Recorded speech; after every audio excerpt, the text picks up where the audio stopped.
from being a management trainee in Philips to then going on to heading a category there, spent a lot of time, understanding consumer behavior around audio. क्या कुछ वैसी insights उस समय जो आज आपको याद हो? India में for some reason, there is a lot of lie floating around. तो मुझे एक चीज समझ आ गई F&D शुरू करते वक्त कि लोगों को ना ब्रांड नहीं चाहिए, ब्रांड वो अपने आप बना देंगे. What are some insights जो आपको भले ही ऑडियो से मिला, but you think this is generic across consumer lifestyle product behaviors? Data has spoiled a lot of our things. Tata Motors as a brand was only known as a truck brand. Some salient guy came and understood कि this country cricket बिकता है.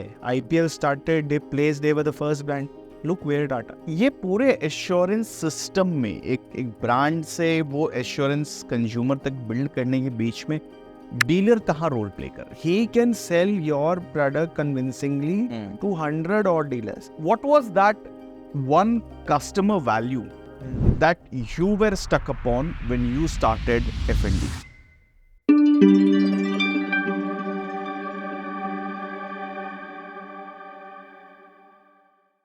Today, on the show, we have a guest who started his career as a category manager at Philips, but then he built his own 200 crore audio company. On the show, we would learn from him how the current generation of D2C brand can actually leverage from his learning of building an offline network from a building an offline dealer base. The primary insight that we would be focusing on how actually a D2C brand can emphasize on the whole concept of values, the whole concept of honesty, and rather than just focusing on building a brand.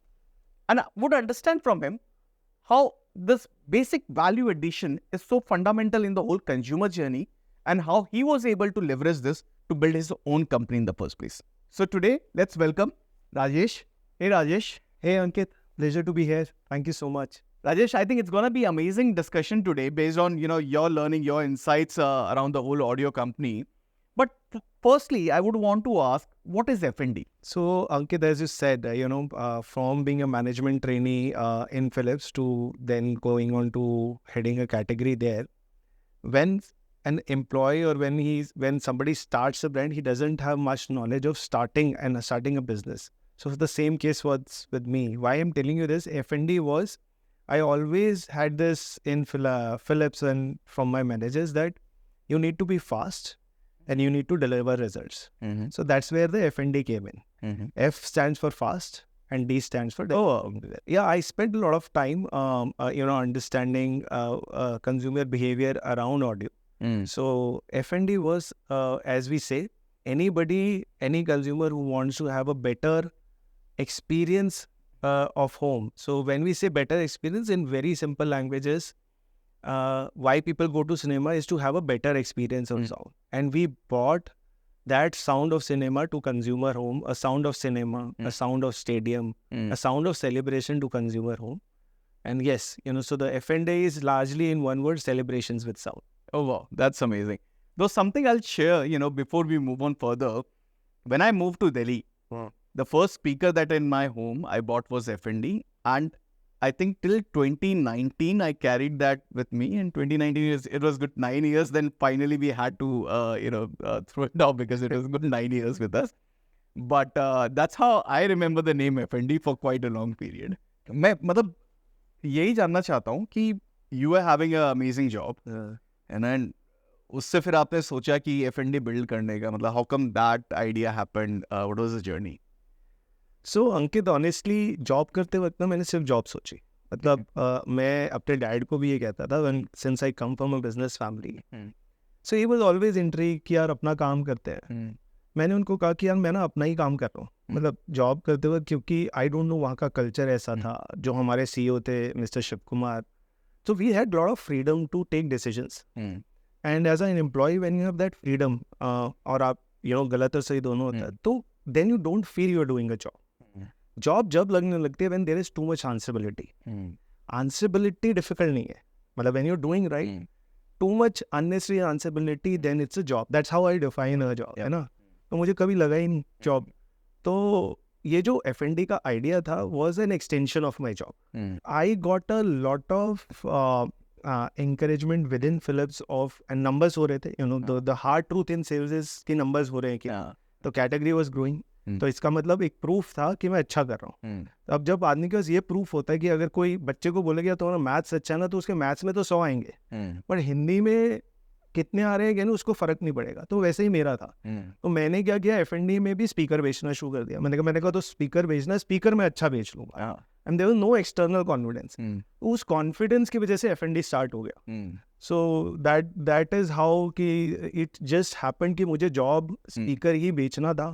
तो शायद Philips wanted me to sell something else because I got that promotion the same year when I left Philips. So तो बस वही उस तरीके से फिर dad का भी ये था कि यार you don't do what we are doing, do something which you want to do. तो आई थिंक वो दो ट्रिगर्स मिलके, and as we say right कि there are people will say I am entrepreneur by birth. I don't know, right? I am entrepreneur by birth, but entrepreneurship also happens to you. So entrepreneurship happened to me in form of F&D. और मेरी एक theory है अंकित, मतलब funny story. I don't know, आपने कभी scooter चलाना सीखा है? हाँ, मैंने सीखा है एक्चुअली। तो जो भी इज अ वेरी इंटरेस्टिंग, आज की डेट में गेयर वाला स्कूटर नहीं आता, बट हमारे टाइम में जब फर्स्ट टाइम आदमी जब स्कूटर सीखता है ना, या तो स्कूटर उछलता है या स्कूटर चल पड़ता है। तो जिसका स्कूटर उछल जाता है वो स्कूटर नहीं सीख पाता है, और जिसका स्कूटर चल पड़ता है वो he loves riding a pillion, right? तो सेम जर्नी एंटरप्रेन्योर में होती है कि आपके पहले 3 महीने में माल आपका बिक गया, तो there people will come with you, people will start believing in you. आप में कोई कमी नहीं थी, it was just that things stacked up for you at right time। और F&D में भी ये हुआ कि somehow we started with UP and तो वो कहते हैं ना, स्कूटर में पहला गियर लगा तो वो सही लगा और वो चल पड़ा, एंड F&D स्टार्ट हो गया, and then we never looked back। तो that's how। मतलब आपने तो जैसे इसको इतना आसान तरीके से बता दिया कि मतलब आपने किक मारी और स्कूटर चल गया, बट जनरली कोई भी कोई भी बिजनेस जब बिल्ड होता है, जब फाउंडर्स को एक नया बिजनेस स्टार्ट करते हैं, सोचते हैं, उनके पास कुछ डीप इंसाइट्स होती है उस इंडस्ट्री के बारे में, उन कस्टमर्स के बारे में। क्या कुछ वैसी इंसाइट्स उस समय जो आज आपको याद हो, जिसको लेकर आपने सोचा कि मुझे ये करना चाहिए? So when as I said I was handling home theatres and speakers and DVD players to some extent as a product, right? उस प्रोडक्ट की क्या प्राइसिंग होनी चाहिए, किस तरीके का प्रोडक्ट बिकता है, कौन उसे बेचता है, those answers were there with me because I had worked 3-4 years in that, worked with a very very high commitment, so those answers were there subconsciously, मुझे ढूंढने नहीं पड़े वो insights। सबसे पहला क्वेश्चन है किसको बेचनी है, because if you do not know, मुझे वो क्लियर था।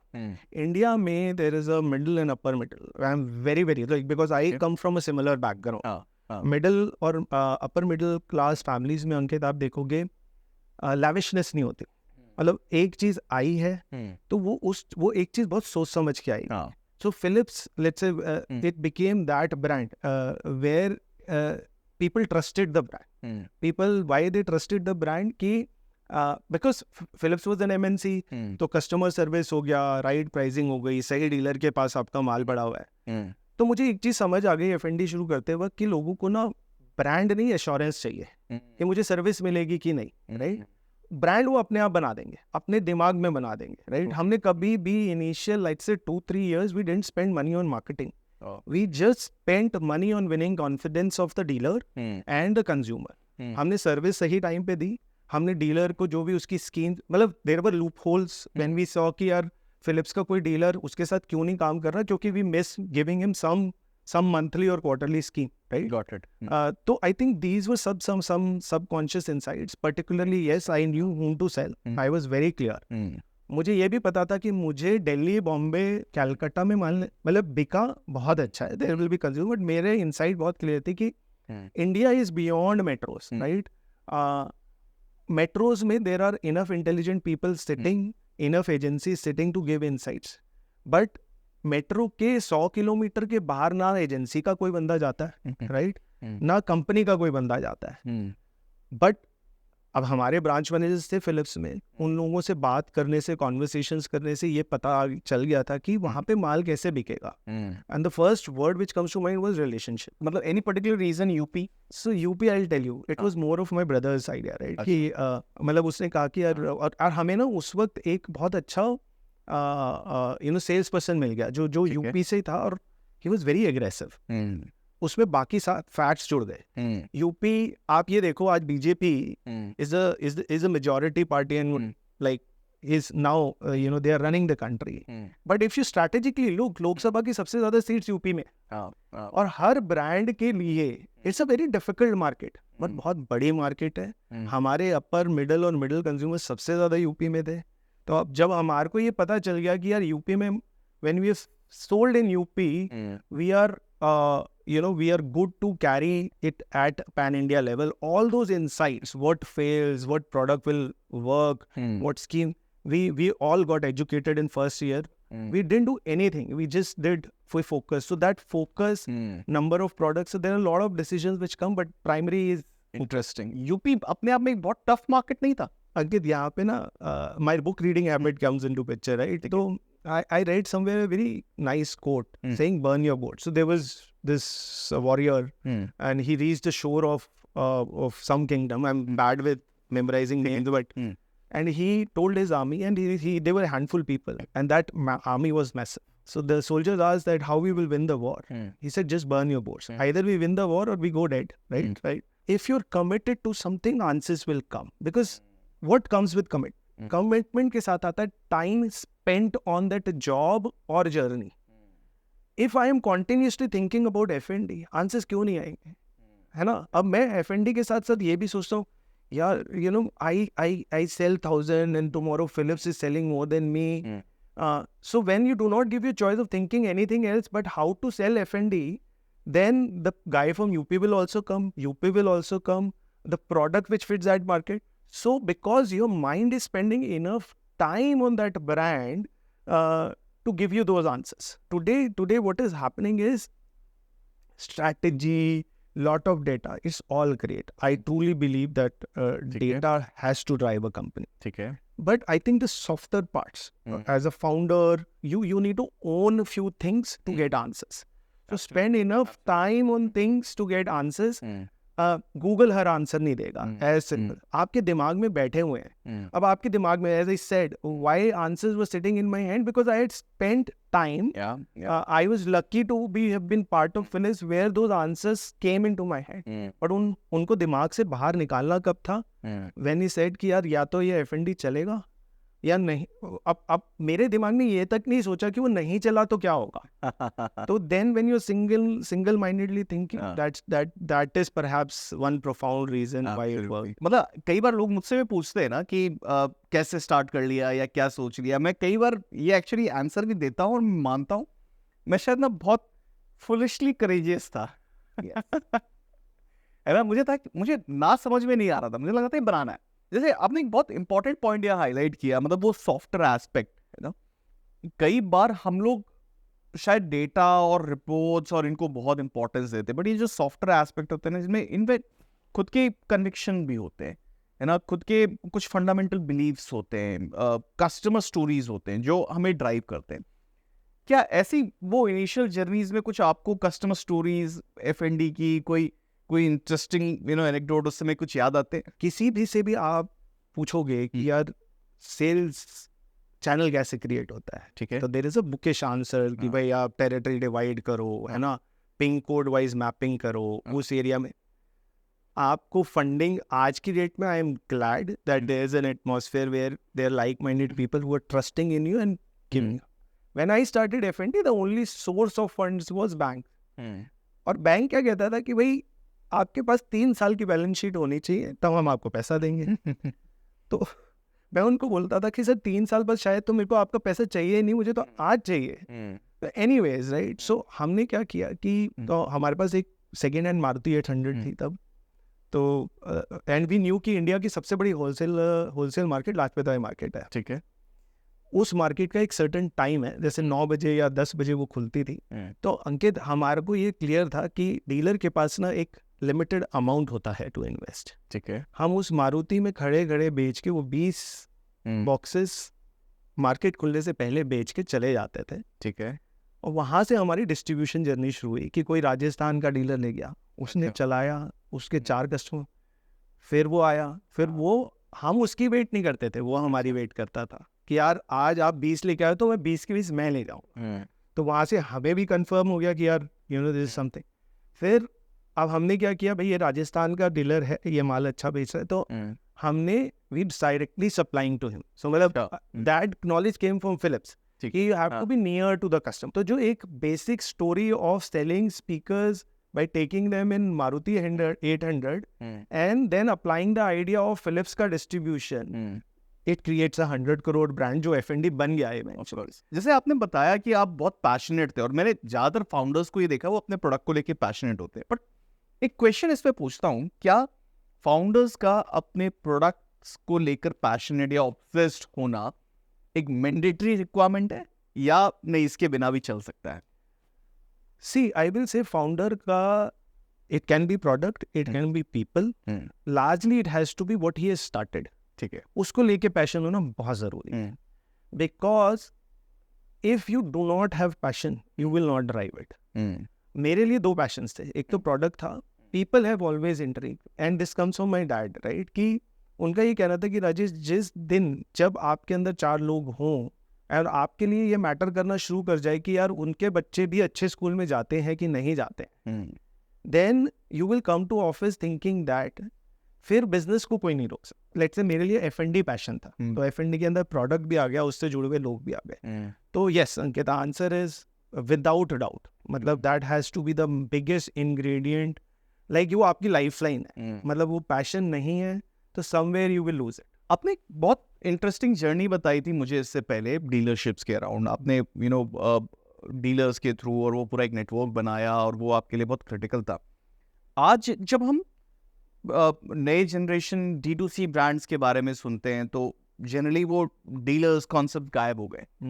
क्या लगता है ये कितना रेलेवेंट है आज के टाइम में dealers for a success of product, या सही में D2C जो कह रहे हैं ये ही सुपरसीड करेगा? So Ankit, you will correlate to this.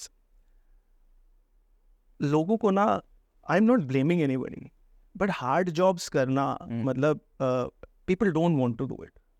आप सोचो 42 डिग्री टेम्परेचर है अभी बाहर. आज भी लेट्स से यूनिलीवर का सेल्समैन है या किसी एस्टैब्लिश ब्रांड का सेल्समैन, अपनी बीट पूरी कर रहा है. वो डीलर के पास जा रहा है, उसके साथ चाय पी रहा है, उससे उसकी बातें कर रहा है, ऑर्डर ले रहा है. D2C for some nature is relying just on data, right? जिससे ऑफ कोर्स आपने ऑनलाइन भेज दिया, आपको ये लगा यार ये इनसाइड आया डेटा से, उसको रीकैम्पेनिंग कर दी, फेसबुक पे ad, what, how are you doing it? You are doing it, yes, mentally you are challenging yourself, physically you are not challenging yourself. So success of business is both mental and physical, what I have realized, right? You have to be on the field, right? For a brand to scale, see, एक channel की एक limitation है, you know, somebody likes it. Even Amazon today, if you look at, or Flipkart, they've done a brilliant job and they've made life simpler. I am talking here about India as a country, which is still in development phase.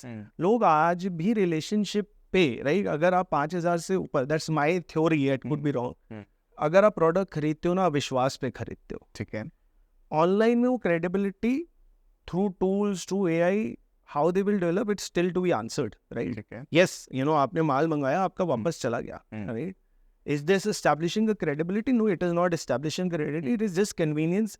People have not got cheated, but people saying that आज मुझे एक चीज अपने घर पे चाहिए, दिवाली पे चाहिए, और वो गलत आ गई, imagine the spoiler it happened. तो आज भी वो दुकान पे जाके खरीदता है, and that's a major insight. अब आप इमेजिन करो कि एक इलाहाबाद में कस्टमर है, उसके पास भी Amazon है, लेकिन उसके पास की एक किराना शॉप है. अगर आपका ब्रांड उधर दिख रहा है, आप why will he not buy more of that brand on Amazon? Because he know कि यार ये तो ब्रांड मेरे यू नो पास की दुकान में, कभी जहाँ पे शायद ग्लूकोज और ये बिस्किट्स बिका करते थे बड़े ब्रांड, ये ब्रांड भी कहीं ना कहीं बढ़ा है. I would say yes, there are cost associated, you have to have field force, but you know, as a founder, since we can find answer to lot of question, there will be answer to this, to the costs associated. But can we do without offline? No, we can't. You know, that relationships needs to. But कहीं ना कहीं ऐसा नहीं लगता है कि शायद market shift हो रहा है? मतलब मैं 2 एस्पेक्ट से यहाँ पर आता हूँ. अभी लार्जली अगर मैं नए जनरेशन के बाइंग बिहेवियर को देखता हूँ तो वो मार्केटिंग ड्रिवन, या ब्रांड जो कहते हैं आज के, अगर मुझे एड्स दिख रहे हैं, मुझे इसके बार बार यू नो फैंसी से वीडियोस दिख रहे हैं, तो मैं उस ब्रांड पे ज़्यादा कॉन्शियस. शायद नई जनरेशन वो सर्विस एश्योरेंस को लेकर वरी ही नहीं कर रही. वो सोचे मैं 2 साल यूज करूंगा, फेंक दूंगा. मुझे नहीं चाहिए सर्विस, तो मैं लूंगा तो वही जो मुझे ऑनलाइन दिख रहा है बढ़िया ब्रांड, मुझे सर्विस एश्योरेंस चाहिए नहीं। क्या ये शिफ्ट होते नहीं दिख रहा आपको? You know, data has spoiled lot of our thinking. मतलब ठीक है। as I said, हाँ data has to be used Hmm. but judiciously. Now think from that very first principle mindset. Even if it's young guy, वो रोता है, इसके emotions हैं, and you know he proud feel करता है, you know all that.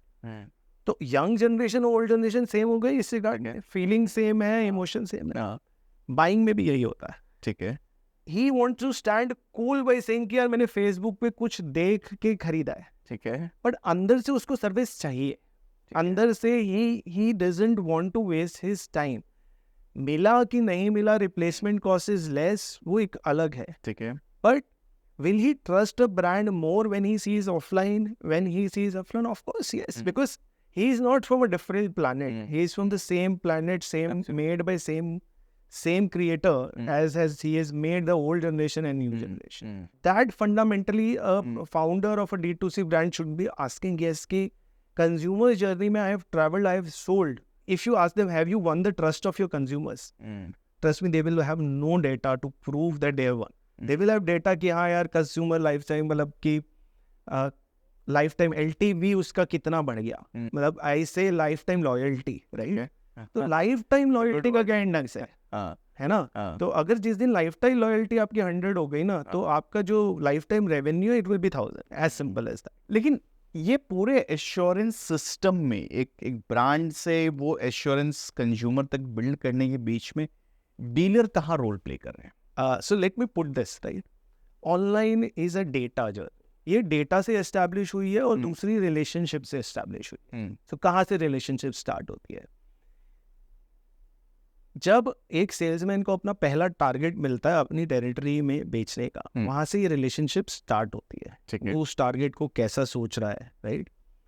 अब उस territory के लिए वो सेल्समैन एक अच्छा सेल्समैन क्यों है? क्योंकि एज आई सेड बिफोर कि आपने कितना टाइम स्पेंड किया है किस चीज़ के साथ. तो मैंने अगर स्पीकर के साथ बहुत ज़्यादा टाइम स्पेंड किया है और मैंने स्पीकर का ब्रांड लॉन्च किया, it has to be success.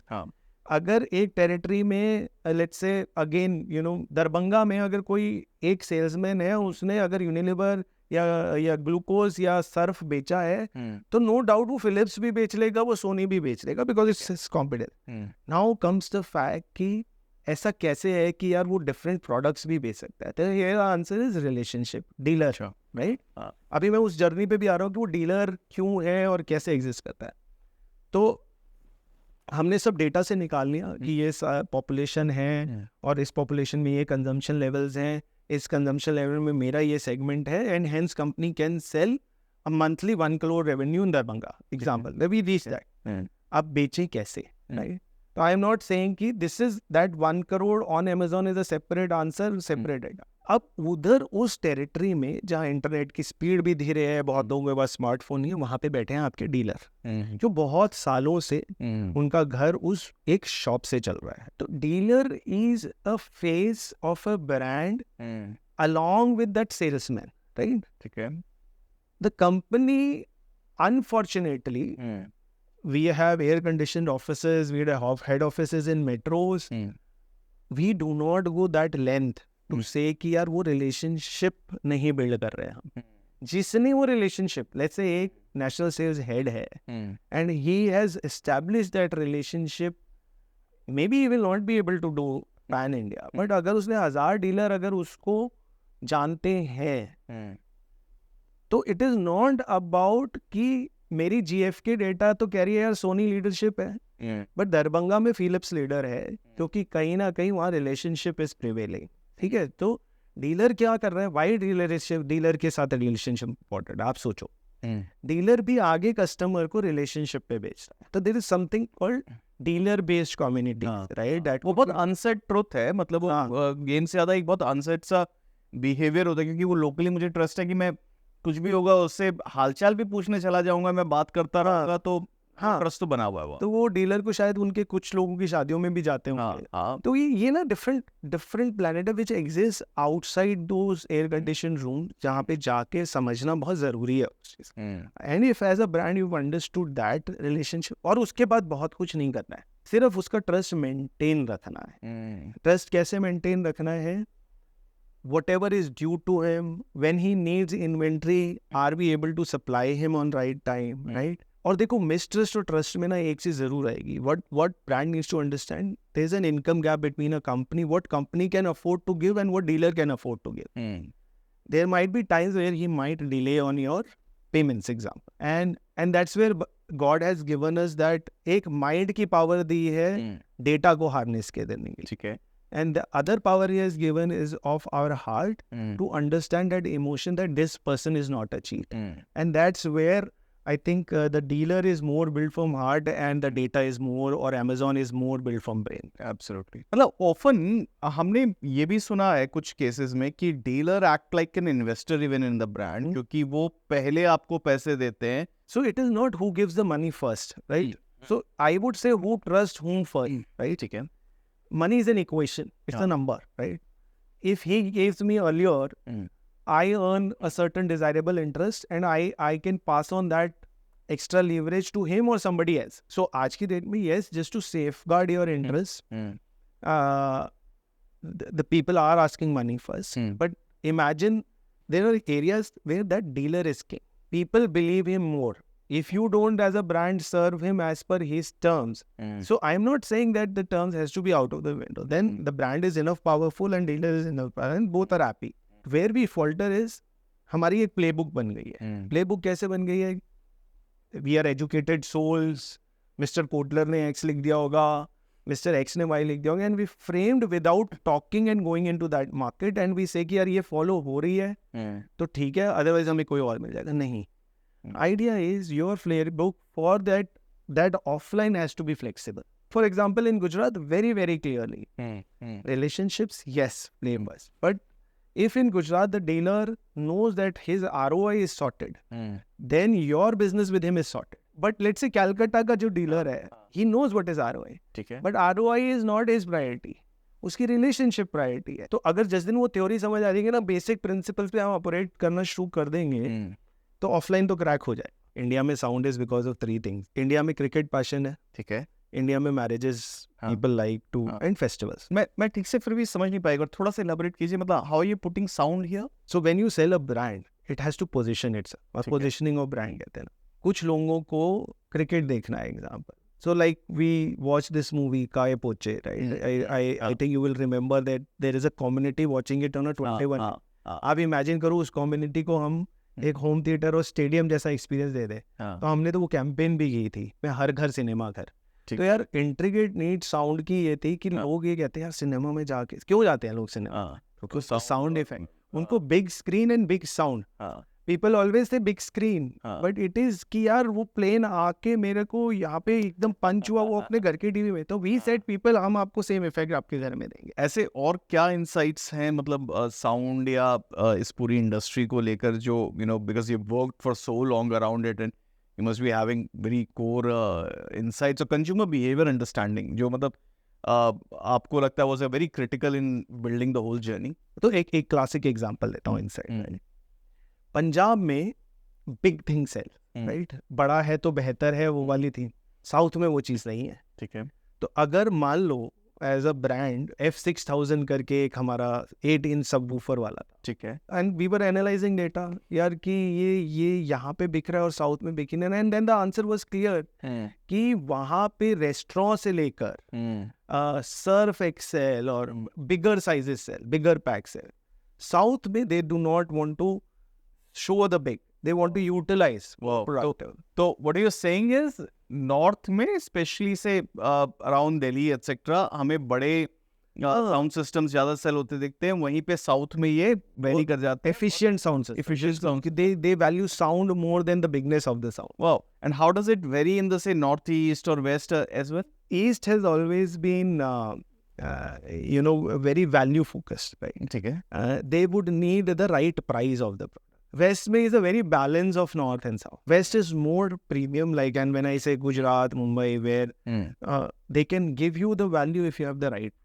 What are some insights जो आपको बड़ी ऑडियो से मिला, but you think this is generic across, consumer lifestyle product behaviors? Tata Motors as a brand was only known as a truck brand, right?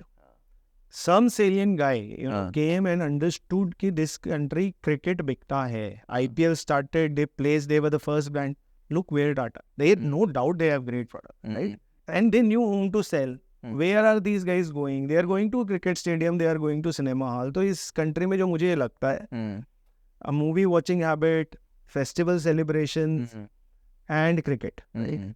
मतलब ये तीन बड़ी buckets हैं जहाँ people spend. And a brand necessarily needs to be in these three buckets whenever they are happening, and they happen through the year. So, for example, marriages happen during winters, right? Post monsoon, August, say December. This is a festival time, August, if I have to. फिर अप्रैल में आप देखो IPL शुरू हो गया था, right? अप्रैल से लेके जुलाई. If you see that the circle is complete, मतलब idea is celebration. Celebration can be of a team winning a match. Imagine that. Celebration can be a marriage. Celebration can be a festival. So the key word is celebrate. तो हमने भी एक tagline बनाई थी, celebrations with sound. Wow. Simple, and you can fit it anywhere. People need to be happy.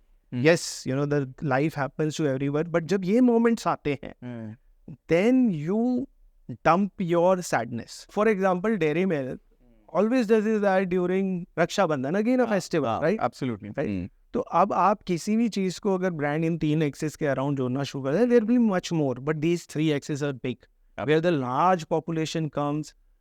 अमीर आदमी भी celebrate करता है और गरीब आदमी भी सेलिब्रेट करता है, and you can pick your battles. Very interesting, and that brings me to a question. Do you think brands are actually very pivotal in keeping a lot of festivals alive? There are a few, let's say Valentine or maybe a Rose Day or a Friendship Day must have got added. But largely the festival are the ones which we've stayed, like Holi, Diwali and Dashera and a Christmas, and there are enough of number of that. We don't need to create. Yes, they are created, but I don't think they are for a longer run. Yeah. But I've seen, a couple of brands, and especially one of my friend was, running a gifting company. And one of the very interesting seasonality that I saw, because it was gifting and very much,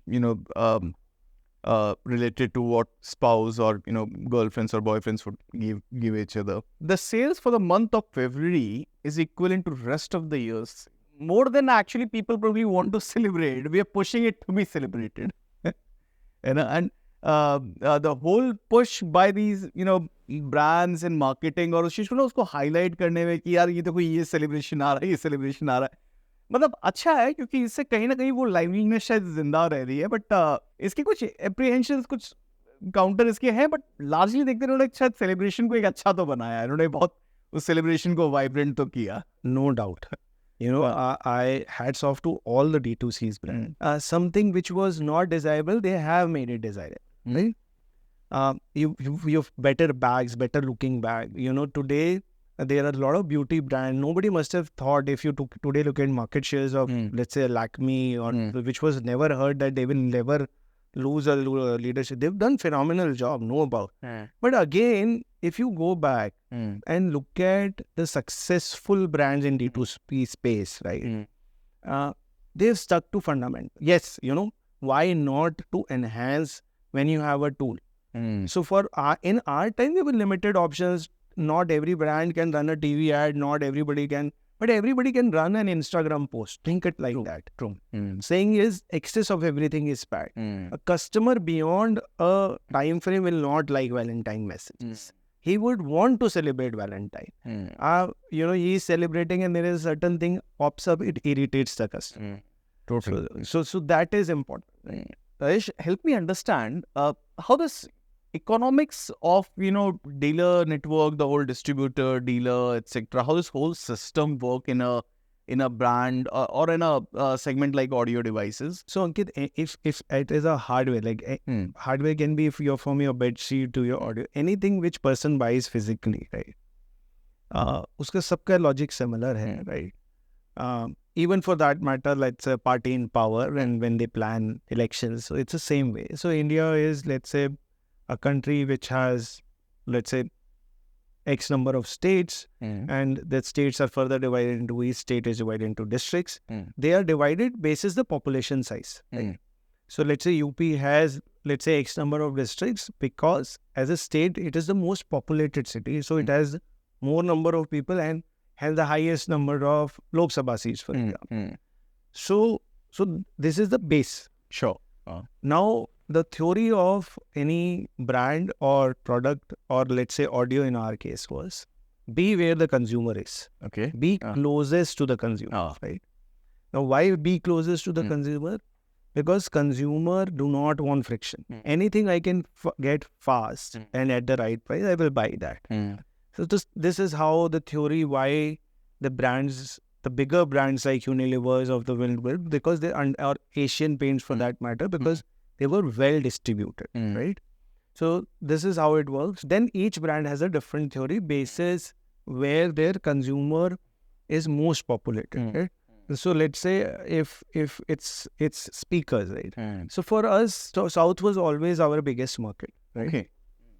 South, then West, then North, and then East, right? And again, so just to give you a very clear insight, South has 3 big states, right? Karnataka, Tamil Nadu, and Andhra. Now it has got divided. And if you play it more strategically, then it has bigger opportunity. And people have bigger capacity. So again, it is associated with purchasing power. Right? Got it. If wherever, so it's more of value. Number of units could be, let's say, similar in Bihar and Gujarat, but there a 500 rupees radio would sell, here a 1,000 rupee radio. Got it. The average ticket size is higher. Yeah. So that's how it's distributed. Now, as a brand, when you start, because again, so I have come from a time where you earn and then burn, right? As I said. So for us, it was important with the capital we have, how we can grow.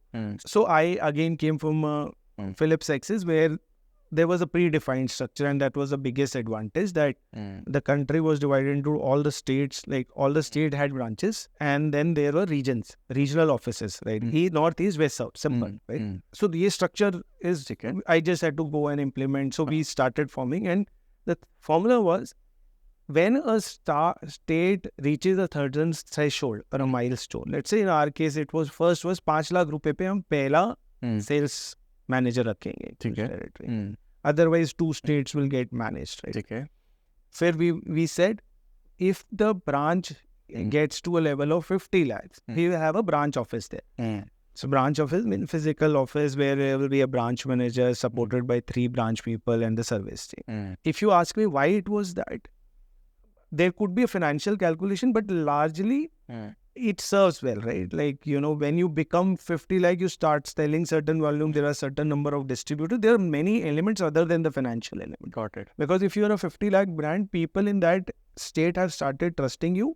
The dealers have started trusting you.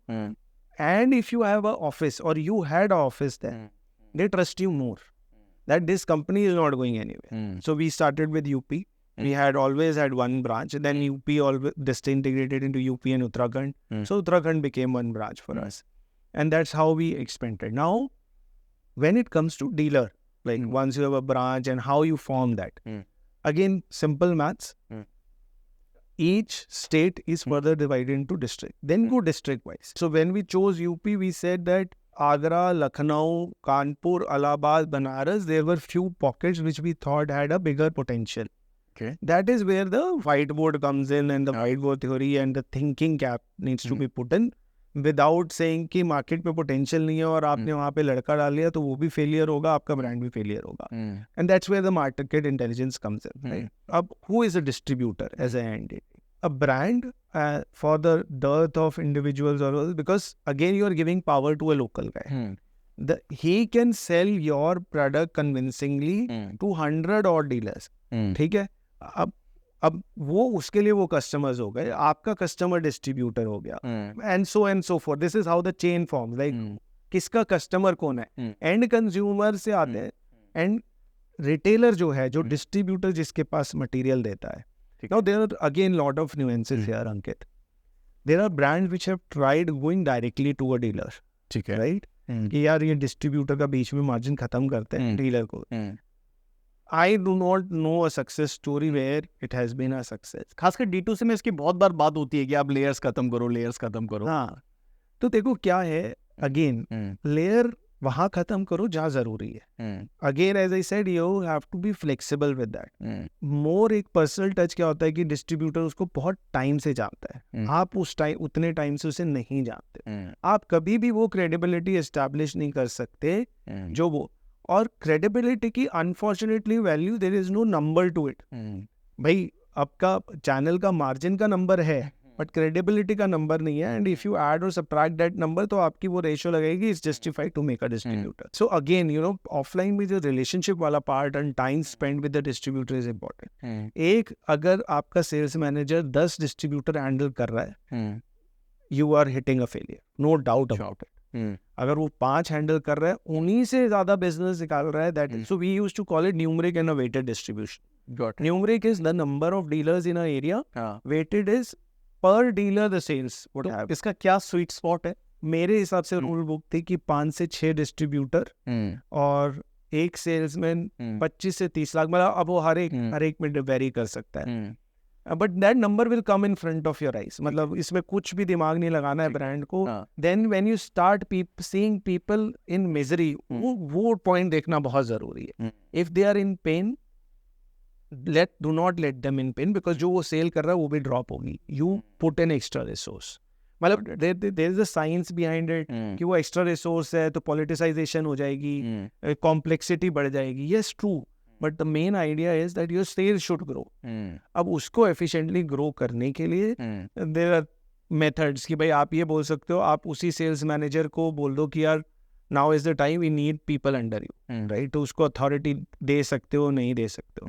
So the structure is coming, let's say bottoms up. Consumer है, एक consumer 100 consumer एक locality में एक dealer से खरीद रहे हैं. You want to serve 100 localities, because आपका कस्टमर उन 100 लोकेलिटीज में एग्जिस्ट करता है. तो 100 डीलर बन गए. 100 डीलर को मैनेज करने के लिए आपको 5 डिस्ट्रीब्यूटर चाहिए, तो 5 डिस्ट्रीब्यूटर बन गए. 5 डिस्ट्रीब्यूटर के लिए एक सेल्स मैनेजर आ गया. और अगर आपकी नॉर्थ के अंदर आपकी 6 स्टेट्स रनिंग स्टेट है, तो it is very important to have a regional head. तो ये जो पूरा नेटवर्क होता है, मतलब इसमें सेल्स ड्राइवर क्या होता है, आपका रेवेन्यू ड्राइवर क्या होता है? क्या ये क्वालिटी ऑफ पीपल और क्वालिटी ऑफ द नेटवर्क, और इज इट द ब्रांड जो आप एडवर्टाइज करके अवेयरनेस क्रिएट कर रहे हो? मतलब is it the sales process और is it the marketing process? ज्यादा बड़ा ड्राइवर क्या होता है? दोनों में ना इंडस्ट्री मैटर करती है, right? So it was always the consumer first which was thought, right? But जहाँ पे भी engagement levels high, right? वहाँ पे channel also matters, right? अगर आपको कार बेचनी है, कितनी convincingly आपकी जो डीलरशिप है वो बेच पा रही है, will matter more than the brand power. Brand power important है, मतलब वो दिखा नहीं तो बिकेगा नहीं, मतलब कहीं ना कहीं वो नोश. Absolutely, हाँ. But FMCG is pure consumer, ठीक है, and they have always thrived on TV, and dealer is just a placement point, right? मतलब वहाँ इमोशंस और वो नहीं फ्लो कर रहे हैं, ठीक है. मतलब इट इज फास्ट मूविंग, हर रोज बिकता है, 10 दुकानें आ जाती हैं, 10 दुकानें चली जाती हैं. बट जहाँ engagement levels, price points are higher, मतलब एक टूथपेस्ट 100 रुपए की चीज है, कौन आदमी लगाएगा? एब्सोल्युटली. बट 1000 रुपए की चीज में लगाएगा, राइट? तो दैट्स द इक्वेशन. तो इंडस्ट्री में जहाँ एंगेजमेंट लेवल है, वहाँ चैनल एज इक्वल से एज मच एज मार्केटिंग. कई बार ना सेल्स प्रोसेस को एक मैं स्ट्रक्चर में, एक फ्रेमवर्क में डिवाइड करता हूँ, जिसमें सबसे स्टार्टिंग में मैं कहता हूँ होते कमोडिटी सेल. जैसे आपने टूथपेस्ट का जो एग्जांपल दिया, वो कमोडिटी सेल होती है. वहां पर जो डीलर या जो सेल्स पर्सन, मतलब जो एंड में मतलब डीलर है, उसका कोई इंपॉर्टेंस ज्यादा होता नहीं है. उसे आकर लोग कहते हैं कि मुझे ये टूथपेस्ट दो, और वो टूथपेस्ट निकाल के रखता है. वो शायद ये भी कन्विंस कम करता है कि आप इसके जगह ये टूथपेस्ट ले लो. उसको आप वो बोलोगे, वो देगा हाँ या ना में जवाब देगा. इसके ऊपर एक जो नेक्स्ट सेगमेंट में कई बार कहता हूँ, उसको कहता है प्रोडक्ट सेल. प्रोडक्ट सेल में ज्यादातर एसोसिएट करता रहा हूँ इलेक्ट्रॉनिक आइटम्स उनके साथ में. जहां पर आप जाते हो, आप उनकी चीजें पूछते हो, आप उससे 4 सवाल करते हो और उस बेसिस पे डिसीजन लेते हो. ऑडियो भी मुझे लगता है काफी हद तक वहां पर आएगा. और मेरा होता है कि पहले वाले में डीलर का इंपॉर्टेंस नहीं है, शायद ये मार्केटिंग का इंपॉर्टेंस ज्यादा है, क्योंकि वो मार्केटिंग के बाद वो जाकर डिसाइड कर चुका होगा. दूसरे वाले में यहाँ पर प्रोडक्ट सेल में मार्केटिंग से के साथ साथ डीलर का इंपॉर्टेंस बढ़ने लगता है. इसके ऊपर प्रोडक्ट सेल के ऊपर जो हमारी कैटेगरी में आ जाती है, जिसे हम कहते हैं सॉल्यूशन सेल. जो हम लोग जैसे अगर सेल कर रहे हैं, हम सॉल्यूशन सेल कर रहे हैं, वहां पर मार्केटिंग से ज्यादा आपके पूरे सॉल्यूशन समझाने और उनके तरीके आते हैं। और उसके ऊपर एक और मैं कहता हूँ, इसको सर्विस सेल कहता हूँ, जहां आपको जाकर कोई सर्विस का बंदा कहता है आप जो बोलोगे मैं वो करके दे दूंगा। मैं तो एंड टू एंड कवर करता हूँ। when you sell it to enterprises. हाँ, when you sell to enterprises, when you sell a custom, पूरा वो आप पूरा करते हो तो वहाँ पर, और ये पूरे जर्नी में ना, इस पूरे फ्रेमवर्क में मैं देखता हूँ कि मार्केटिंग का इंपॉर्टेंस नीचे आता जाता है और आपके रिलेशनशिप का इंपॉर्टेंस बढ़ते जाता है। और यहाँ पर ऑडियो ये सेकंड लेवल पे, विच मीन्स एफएमसी जितना मार्केटिंग ड्रिवन नहीं होगा, मतलब मार्केटिंग तो चाहिए होगी लेकिन साथ साथ यहाँ रिलेशनशिप वर्क करेगा। तो इससे मैं एक क्वेश्चन पे आता हूँ, जो हमारी बात शुरू हुई थी डीलरशिप और D2C नेटवर्क में, क्या लगता है कि ये अब इस फ्रेमवर्क को यूज करते हुए क्या ये बात हम कह सकते हैं कि एक टूथपेस्ट कंपनी या एक रियली एफएमसीजी कंपनी जो कमोडिटी सेल कर रही है, उनके लिए भी डीलर नेटवर्क उतना इंपॉर्टेंट है, या वहां पर हम कह सकते हैं कि प्योर मार्केटिंग ड्रिवन ही होना है तो आप D2C कर लो, ये लेयर्स हटा दो? No, okay. So when we say कि importance किस चीज की है, importance is time spent with dealer, like relationship. देखो डीलर तो हमेशा important रहेगा, no doubt. 10 shops are there, you need to be on those 10 shops if you have to be a leadership brand, right? If there is a 2 more shops coming, so the dealership का importance है कि आपको वो start करके, कई बार क्या होता है, if you are a powerful brand, तो वो दुकान ही आपका ब्रांड का माल लेके स्टार्ट करेगा, वो आपको ऐसा ब्रांड ढूंढेगा. That's where FMCG is, right? But ऐसा नहीं हो सकता कि वो dealer, because why it can't happen, and there are set of consumers who are actually buying from a retailer. There is a relationship sharing which is happening. Now ये हो सकता है कि वो रिटेलर के पास टूथपेस्ट खरीदने ना जाए, right? There could be an number of other things, and वो कहेगा कि यार टूथपेस्ट भी डाल दो. कभी भी as a brand we will not be able to identify कि यार ये ऑनलाइन पे पेस्ट क्यों नहीं बिकता है, बिकॉज वो उसने out of, he did not plan the purchase of toothpaste, but the shop where he is buying other goods which are not available, let's say, your pulses are there, your wheat is there, and there are many other home needs, right? And impulse purchase is there, right? This becomes as a more of an attachment product. So hence, and if it is there, let's say if Colgate is not there, Pepsodent will sell. Even though better or not, but a lot of time it's about habit as well. Once I've shifted my habit to something else, it's often then अरे यार अब यही use करते हैं. That's where the whole FMCG thrives, Even the newspaper industry, if I am a Times of India reader, I cannot be a Hindustan Times reader. And that these are human psychology which brands have spent enough time learning, essentially thinking about that. Once it is changed and he has picked up his, he's got onto other train, it is very difficult to get him back. Years back, I've heard this from one marketeer who said, this to me, Ankit, a good marketeer is a person who is able to tell, between say 10 people directly that, look, these two would be my customer and these would not be my customer, based on the appearances or whatever they said, etc. And, they've always talked about having such a deeper insight about consumer and saying, I can look at the person and see what is speaking and immediately say that he's my customer, not my customer. What you're saying is pretty much like, Hindustan Times versus Times of India is like everybody has created the niche and everybody can identify, look, he's going to be my customer, he's not going to be my customer. Now, using that same philosophy, what are the traits or what are some cues you use to identify these would be F&D customers or these will not be F&D customers? So segmentation is important. Whoever is in this field, as I said, books are a great weapon.